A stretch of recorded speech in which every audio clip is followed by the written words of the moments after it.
আমরা নতুন আরেকটা সময়ের দিকে যাচ্ছি, যেই সময়ে আমরা সারা বাংলাদেশের 64 জেলার যারা আমাদের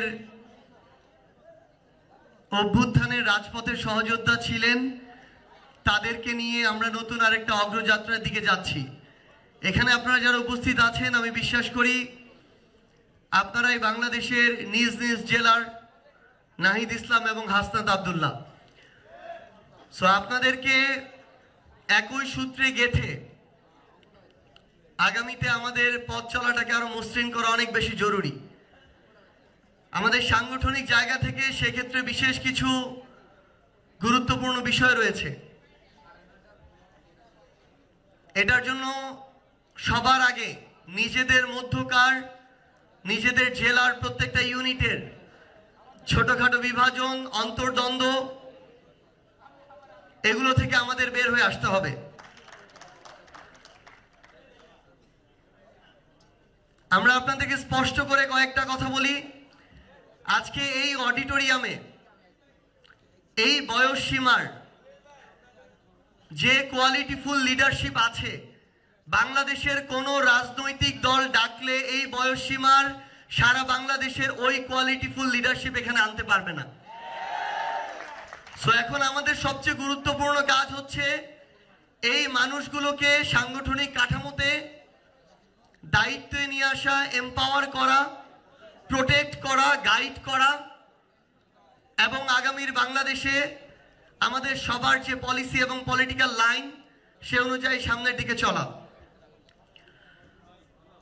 আমাদের প্রত্যেকটা জেলায় এখন পর্যন্ত এনসিপি, যুবশক্তি এবং ছাত্রদের যে সংগঠন গণতান্ত্রিক ছাত্র সংসদ, তার যে একটা গুছানো চেইন অফ কমান্ড, সেই জায়গায় এখন পর্যন্ত কিছু সীমাবদ্ধতা আছে। এনসিপি এ মাসের 25 তারিখ থেকে সারা বাংলাদেশের প্রত্যেকটি জেলা এবং মহানগরে আহ্বায়ক কমিটি দেওয়া শুরু করবে। জাতীয় যুব শক্তির আহ্বায়ক কমিটি দেওয়া শুরু হয়েছে এবং আমরা বিশ্বাস করি আমাদের ছাত্র সংসদ পুনর্গঠন করে অল্প কিছুদিনের মধ্যেই বাংলাদেশের প্রত্যেকটি জেলা, মহানগর থেকে শুরু করে ওয়ার্ড পর্যন্ত আমরা আমাদের আহ্বায়ক কমিটি পাব। আপনাদের কাছে আহ্বান, প্রত্যেকটি জেলা কিংবা প্রত্যেকটি ইউনিটে এনসিপি, জাতীয় যুব শক্তি, আমাদের ছাত্র সংসদ সহ এনসিপির যত অঙ্গ সংগঠন, সহযোগী সংগঠন আছে, এগুলোর মধ্যে আন্তঃশৃঙ্খলা এবং চেইন অফ কমান্ড নিশ্চিত করতে সবার কাজ করতে হবে। একদম স্পষ্ট কথা আমরা মনে করি, আজকে এখানে আপনারা 500 জন আছেন, যদি শৃঙ্খলা থাকে এটা এখন থেকে 3 মাস পরে 5 লক্ষে পরিণত হবে। যদি শৃঙ্খলা না থাকে আজকে থেকে 3 মাস পরে 50 জনে পরিণত হবে, 1 বছর পরে কেউ থাকবে না। সো দুষ্ট গরুর চেয়ে শূন্য গোয়াল অনেক ভালো। আমাদের ওই শৃঙ্খলিত একটা চেইন অফ কমান্ড লাগবে, যাদের নেতৃত্বে বাংলাদেশের প্রত্যেকটা ইউনিট সংঘবদ্ধ হবে। এখানে আপনারা খুব ভালো করে জানেন, আমাদের প্রত্যেকটি ইউনিটে যে অন্তর্দ্বন্দ্ব বিভাজন, এটা যদি আমরা কাটিয়ে উঠতে পারি, ওই জেলার ওই ইউনিটের যে কোনো ছাত্র সংগঠনের চেয়ে আপনারা কোয়ালিটিফুল, আপনাদের কোয়ান্টিটি বেশি হবে এবং আপনারাই ওই সংগঠনে আগামীতে নেতৃত্ব দিবেন। কিন্তু দুঃখজনক হলেও সত্য, এই সমস্যাটাই প্রকট। আমরা এনসিপির পক্ষ থেকে আপনাদেরকে এইটুকু নিশ্চয়তা দিতে চাই, এনসিপি আগামীতে বাংলাদেশের যে কোনো ইউনিটে, আহ্বায়ক কমিটিতে কোনো মাইম্যানের পলিটিক্স করবে না।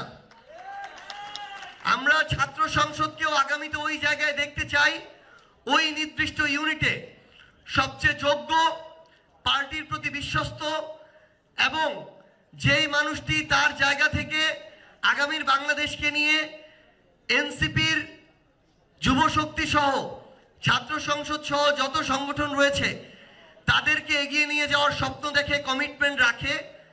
আমরা বিশ্বাস করি তাদের নেতৃত্বে আমাদের আগামীর যে ছাত্র সংগঠন সেটি এগিয়ে যাবে।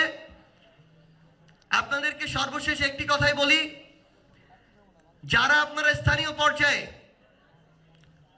দেখেছেন যে বিভিন্ন পদে থেকে ছাত্র সংসদের তাদের লোভ সংবরণ করতে পারে নাই, ক্ষমতার অপব্যবহার থেকে নিজেকে বিরত রাখতে পারে নাই, তাদেরকে ছাত্র সংসদ সহ এনসিপি সম্পর্কিত কোনো সংগঠনে আমাদের প্রয়োজন নেই। পাশাপাশি আগামীতেও যদি যে কেউ এই গুরুত্বপূর্ণ দায়িত্ব কিংবা আমানতের যথাযোগ্য মূল্যায়ন করতে না পারে, তাদের বিরুদ্ধেও যে যথাযথ ব্যবস্থা, সেই ব্যবস্থা এনসিপি নিবে, এটা এনসিপির কমিটমেন্ট। আপনাদেরকে আমরা সর্বশেষ এটুকুই আহ্বান জানাই, 24-এর অভ্যুত্থানের যে আকাঙ্ক্ষা, যে লক্ষ্য, স্বপ্ন, উদ্দেশ্য কোনোটাই এখন পর্যন্ত পূরণ হয়নি। আমরা সেই অভ্যুত্থান এবং বিপ্লব সময়কার পরিবেশ থেকে বের হয়ে একটা গণতান্ত্রিক যাত্রায় পা বাড়িয়েছি, কিন্তু ওই আকাঙ্ক্ষাটাকে ধারণ করে এটা পূরণ করার জন্য আমাদের লড়াইটা দীর্ঘ। অনেক বড় করাপ্টেড সিস্টেমের বিরুদ্ধে আমরা যেন সিস্টেমে গা ভাসিয়ে না দিয়ে নতুন করে বাংলাদেশের মানুষের আকাঙ্ক্ষা অনুযায়ী সিস্টেম তৈরি করি, এটি আপনাদের কাছে আহ্বান।